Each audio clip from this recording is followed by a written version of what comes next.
প্রিয় মুক্তিকামী ছাত্র জনতা, আমরা দেখতে পাচ্ছি যে আমাদের এই অভ্যুত্থান এবং বিপ্লবের পরেই দেশে অরাজকতা নাশকতা করছে ফ্যাসিস্ট এবং তাদের দোসররা।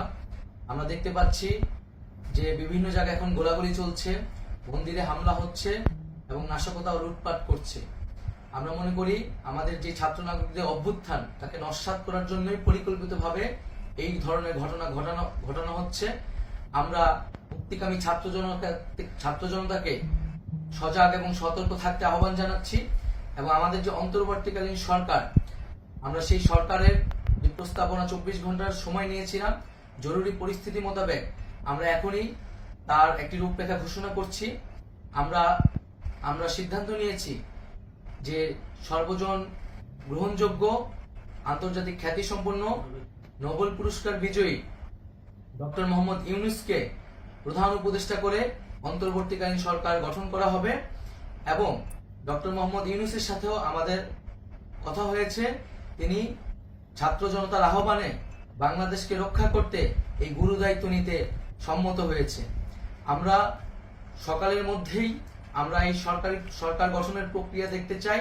রাষ্ট্রপতির কাছে আহ্বান থাকবে যে দ্রুত সময়ের মধ্যে ডক্টর মোহাম্মদ ইউনূসকে প্রধান উপদেষ্টা করে অন্তর্বর্তীকালীন সরকার গঠন করা হোক এবং এই অন্তর্বর্তীকালীন সরকারের বাকি সদস্যদের নামও আমরা সকালের মধ্যে ঘোষণা করব।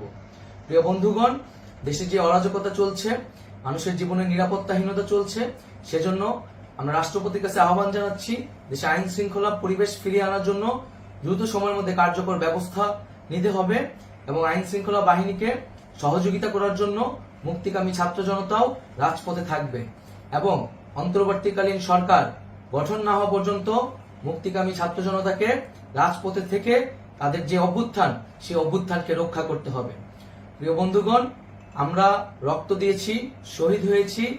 আমাদের যে প্রতিশ্রুতি একটি নতুন বাংলাদেশ গঠন করার জন্য, সেটিকে আমাদের অবশ্যই বাস্তবায়ন করতে হবে এবং অবশ্যই ছাত্র জনতার প্রস্তাবিত সরকার বাদে কোনো ধরনের সরকার কিন্তু মেনে নেওয়া হবে না।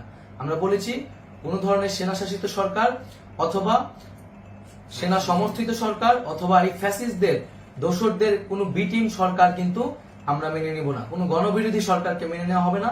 ছাত্র জনতার অভ্যুত্থানকারী যে প্রস্তাবিত সরকার, অন্তর্বর্তীকালীন সরকার, যেটা আমরা সিদ্ধান্ত উপনীত হয়েছি ডক্টর মোহাম্মদ ইউনূসকে প্রধান উপদেষ্টা করে এই সরকার গঠন করা হবে, সেই সরকারকেই বাস্তবায়ন করতে হবে অবিলম্বে।